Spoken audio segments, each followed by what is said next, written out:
St. Anne Police, if you're in here, anybody come out. Police! We got a third down. Something about the night Eric Richins died doesn't sit right. Think about it. A healthy 39-year-old father goes to bed after celebrating with his wife, and by morning, he's gone. No warning, no illness, just a sudden, devastating tragedy that leaves 3 young boys without their dad. At first, authorities believed it was a heartbreaking accident, a fentanyl overdose. Case closed. But then something strange happened. The grieving widow who had been speaking publicly about loss, the mother writing a children's book about helping kids cope with their father's death, was suddenly arrested and accused of murdering the very man she claimed to be mourning. And that's when people started asking questions. Because when you start digging into this story, the picture-perfect life everyone thought they saw begins to crack. A successful couple, a beautiful home, thriving businesses, 3 happy kids. From the outside, everything looked like the definition of the American dream. But behind the scenes, there were secret financial problems, suspicious life insurance changes, allegations of poisoning, hidden messages, deleted phone activity, and a timeline of events that only gets more disturbing the deeper you go. Now the case has exploded into one of the most bizarre and complicated trials in recent memory, filled with shocking accusations, family battles, mysterious letters, and a question that still hangs over everything. Was this the tragic overdose of a loving father, or the carefully planned murder of a husband who trusted the wrong person? Eric Richins wasn't the kind of man people expected to die suddenly. In the small communities around Summit County, Utah, he was known as the kind of person everyone relied on. If something needed fixing, building, hauling, or organizing, Eric was usually the first person people called. He had that reputation for being dependable, the type of guy who showed up early, stayed late, and somehow still found time to coach his kids' sports teams and spend weekends with his family. But long before the tragedy that would later make headlines across the country, Eric's life had been shaped by hard work and strong family roots. Eric was born on May 13, 1982, to his parents Jean and Linda Richins. He grew up as the oldest of 3 children, with 2 younger sisters, Katie and Amy. The Richins family wasn't just another family in the area, they were deeply connected to the community. For generations, they had owned and operated a sprawling cattle ranch that was widely known throughout the region. Over time, that land even became a permanent conservatory, something locals were proud of. In fact, the Richins' name carried weight in their town. Some local buildings were even named after members of the family, and they were known for being generous and active in community life. Growing up on a ranch meant that Eric learned the value of hard work very early. There were no shortcuts in that environment. Long days, physical labor, responsibility, those things weren't optional. They were part of everyday life. And people who knew Eric later said that those early experiences shaped the kind of man he became. He loved being outdoors, hunting, riding anything with wheels, exploring the mountains. That lifestyle stuck with him throughout his life. But at the same time, Eric was also focused on building a future for himself. Like many young men in his religious community, Eric was a member of the LDS Church. In his late teens, he completed a 2-year mission trip to Mexico City. That experience not only deepened his faith, but also helped him become fluent in Spanish. It also exposed him to a completely different culture and way of life, something that would later influence the direction of his education. When he returned from his mission, Eric attended the University of Utah. There, he earned a bachelor's degree in international studies with a minor in Spanish. It was clear he had ambition, but he wasn't someone who wanted to sit behind a desk all day. Eric preferred building things, literally. After finishing school, he eventually started a masonry business with his close friend and partner, Cody Wright. Together, they built a company called C&E Masonry from the ground up. It wasn't handed to them. It took years of effort, reputation building, and long hours to turn it into a successful operation. By the time Eric reached his 30s, the company had become very profitable and well-respected in the area. Friends described him as driven but also incredibly generous. He wasn't someone who kept success to himself. If someone needed help, Eric was usually the first to step in. But Eric's personal life hadn't always gone smoothly. In his early 20s, he had been married once before to a woman named Julie Jorgensen. That marriage eventually ended in divorce, and by all accounts, it was an extremely painful experience for him.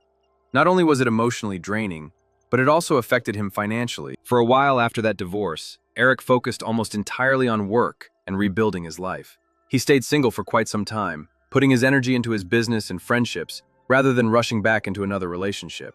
Then one day, during what seemed like a completely ordinary errand, his life took an unexpected turn. Eric frequently visited a local Home Depot to pick up supplies for construction jobs. Like many contractors, it was practically a second workplace for him. He knew many of the employees there, joked with the cashiers, and often spent time chatting while waiting for orders to be prepared. During those visits, one of the employees started to notice something. Eric had started noticing one particular cashier. She was a young brunette working one of the registers, and apparently Eric wasn't exactly subtle about the fact that he found her attractive. One of the other cashiers even teased him about it, telling him he should stop staring and just ask her out already. The woman's name was Corey Darden. According to people in the town, Corey had quite a reputation for being one of the most beautiful girls in the area. She stood out, confident, intelligent, and hardworking. And eventually, after some persistence from Eric and some encouragement from coworkers, she agreed to go on a date with him. From that point on, their relationship moved quickly. Friends later described their romance as intense and exciting. They seemed inseparable almost immediately. Eric, who had spent years recovering from a difficult divorce, felt like he had finally found someone who brought excitement back into his life. People who knew the couple said Eric had a contagious laugh and an energetic personality. He loved joking around and making people feel comfortable. Corey, on the other hand, was described as smart, driven, and ambitious. Despite coming from very different backgrounds, the two of them seemed to fit together perfectly, at least on the surface. To friends and family, it looked like the start of a real-life fairy tale. Eric had rebuilt his life after a painful chapter, and Corey seemed like the fresh start he had been hoping for. Within a relatively short time, their relationship became serious, and before long, Eric made a decision that would tie their lives together forever. Not long after their relationship began, Eric and Corey decided to take the next step. In 2013, the couple got engaged and began planning their wedding. From the outside, everything about their relationship seemed exciting and full of promise. Eric had found love again after a painful divorce, and Corey appeared to be the perfect partner to build a future with. But even before the ceremony took place, there was already a moment that hinted things might not be as simple as they seemed. On the day of their wedding, Eric's mother Linda presented Corey with a prenuptial agreement. It wasn't meant as an insult or an accusation. According to family members, Linda simply didn't want her son to go through another devastating divorce like he had experienced years earlier. The prenup laid out very specific rules about finances. If Eric and Corey ever divorced, neither of them would be entitled to the other person's assets or income. Whatever each person owned would remain theirs. However, if one of them died before the other, the surviving spouse would inherit the assets and money. At the time, Eric's masonry business was already very successful. His share of C&E masonry alone was valued at around $2.5 million. He also had multiple life insurance policies in place. One of those policies listed Corey and his business partner Cody Wright as beneficiaries. If Eric ever passed away, Cody would use his portion of the insurance payout to purchase Eric's share of the company, ensuring the business could continue operating. It was a practical arrangement designed to protect everyone involved. Corey agreed to the terms, signed the prenup, and the wedding went forward. After that, the couple began building what appeared to be an ideal life together. Over the next several years, Eric and Corey welcomed 3 sons into their family. Friends and neighbors often described Eric as an incredibly devoted father. Even while managing a growing construction company, he made time to coach his kids' sports teams and be involved in their daily lives. To him, family came first. Corey, meanwhile, was developing her own professional ambitions. She had always been hardworking and motivated. Over the years, she had held several jobs, running a housekeeping business, working for a design company, spending time employed at a hospital, and of course working at Home Depot where she met Eric. But Corey wasn't content to stay in one place. She pursued higher education while working, eventually earning a bachelor's degree in healthcare administration from Weber State University. Later, she also completed a master's degree in human resources from Utah State University. Eventually, she turned her attention toward real estate. Following in the footsteps of her brother Ronnie, Corey started her own real estate business. The couple began buying properties, renovating them, and selling them for profit. House flipping became a major part of their financial life, and for a while, the strategy seemed to work extremely well. The family owned multiple properties and lived in a beautiful home. They had trucks, recreational vehicles, and access to the kind of lifestyle many people only dream about. To friends and neighbors, they looked like a young couple living the American dream. Successful careers, a happy marriage, 3 healthy kids, but appearances can be misleading.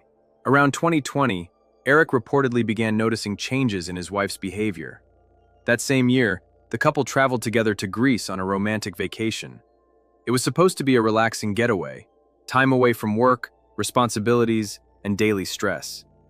But during that trip, something strange happened. One evening, Corey prepared a drink for Eric. After he finished it, he suddenly became extremely sick. According to Eric, the illness came on quickly and violently. Later that night, Eric called his sister Amy and told her something that immediately alarmed her. He said he believed Corey had tried to poison him. Now that is an incredibly serious accusation to make, especially about your own spouse. And at the time, there was no clear evidence proving anything had been done intentionally. Corey's family offered a completely different explanation. According to her brother, Eric had been taking medication that wasn't supposed to be mixed with alcohol. When the drink was prepared, the waitress had mistakenly added alcohol, even though Eric had requested a non-alcoholic beverage. The combination made him sick. Corey reportedly called Eric's doctor, figured out what was wrong, and helped him recover later that night. Everyone present on the trip, according to Corey's family, agreed on that explanation. So the incident was brushed off as a misunderstanding. Eric recovered, and the couple returned home from Greece to resume their normal life. But despite that explanation, something about the situation seemed to linger in Eric's mind. Later that same year, in November of 2020, Eric quietly took a step that would become extremely important later. Without telling Corey, he created a new living trust. He transferred several major assets into that trust, including the family home, his personal property, and his share of the masonry business. Instead of leaving control of those assets to Corey, he appointed his sister Katie as the person responsible for managing them if anything ever happened to him. On the surface, life for the Richens family appeared happy and stable during the following 2 years.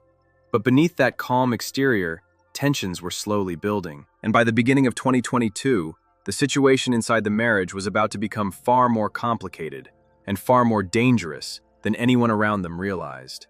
By early 2022, the tension between Eric and Corey had quietly reached a breaking point. One of the biggest arguments between them centered around a massive property known locally as the Grand House. It was an unfinished mansion sitting on nearly 9 acres of land in the nearby town of Midway. The house was enormous, roughly 20,000 square feet, and it had become something of a curiosity in the community. People constantly wondered who might eventually buy it and what would happen to the property. Corey desperately wanted it. From her perspective as a real estate investor, the house represented a huge opportunity. She believed that if they purchased the property, completed renovations, and flipped it, they could make a massive profit. Eric saw things very differently. To him, the $2 million price tag was far too risky. The project would require huge additional investments, and there was no guarantee they would actually make money in the end. He believed it was a gamble that could put their finances in serious danger. The disagreement became a constant source of arguments between them. Corey reportedly felt that Eric was being controlling and interfering with her business decisions. Eric, on the other hand, seemed increasingly worried that his wife was making reckless financial choices. Around that same time, another disturbing development happened. Eric's business partner Cody received a notification from their life insurance provider saying that changes had been made to Eric's policy. When he checked the details, he discovered that Corey had logged into the account and removed Cody as a beneficiary. She had replaced him with herself. Cody immediately contacted Eric and told him what had happened. Together, they quickly reversed the changes and restored the original arrangement. But after that incident, Eric made another decision. This time, he removed Corey from the policy entirely. For Cody and Eric, the situation raised serious red flags. Changing someone's life insurance policy without their knowledge is not something most people do casually. Yet, even after discovering what Corey had done, Eric never confronted her directly. Instead, according to family members, he quietly began considering divorce. He reportedly confided in his sisters that if anything ever happened to him, they should look closely at Corey. Then, just weeks later, something even more alarming occurred. Between December 2021 and February 2022, investigators later discovered that Corey had been communicating with an acquaintance known to law enforcement as CL, someone who had a history of dealing illegal substances. At first, Corey allegedly asked for pain medication, claiming she needed it for an investor who was dealing with back problems. But not long after that, she reportedly asked for something much stronger. Specifically, she asked for fentanyl. This drug is an extremely powerful opioid, about 100 times stronger than morphine. Even a tiny amount can be fatal. According to investigators, Corey paid about $900 for several pills. Then, on Valentine's Day in 2022, Eric suddenly became violently ill again. Corey had prepared food for them that evening and later passed out. He survived the incident, but afterward, Eric reportedly told his friend Cody that he believed Corey had tried to kill him. 2 weeks later, investigators say Corey purchased more fentanyl. Then, on the night of March 3rd, 2022, Eric and Corey were celebrating. According to Corey, they were celebrating the purchase of the very mansion they had argued about. That evening, she prepared Eric a Moscow Mule cocktail and brought it to him in bed along with a THC gummy. Later, she said one of their sons woke up from a nightmare, so she went to comfort him and ended up falling asleep in his room. Around 3 a.m., she returned to her bedroom. That's when she claimed she discovered Eric unresponsive and cold. She called 911 and attempted CPR until paramedics arrived. But Eric Richins was pronounced dead. An autopsy later revealed something shocking. Eric had 5 times the lethal amount of fentanyl in his system. At first, investigators believed it might have been an accidental overdose, but as more evidence surfaced, drug purchases, and financial motives, the case took a dramatic turn. In May 2023, more than a year after Eric's death, Corey Richins was arrested and charged with his murder. What made the story even more unsettling was something Corey had done during that year. While publicly grieving her husband's death, she had written and promoted a children's book about helping kids cope with losing a parent. The book was inspired by her own children. Now, as the trial unfolds, the question everyone is asking remains the same. Was Corey Richins a grieving widow trying to help her sons heal? Or the person responsible for the tragedy that destroyed their family? Because at the center of this entire story are 3 boys who lost their father, and may now lose their mother too. And in the end, the jury will have to decide what really happened in that bedroom on the night Eric Richins died. But I want to hear what you think. Do you believe this was a carefully planned murder? Or could there still be another explanation? Let me know your thoughts in the comments below. And if you found this case as shocking and complex as I did, make sure you like the video, subscribe to the channel, and share it with someone who loves deep, true crime stories. Because this case is far from over, and the truth may be even more disturbing than anyone expected.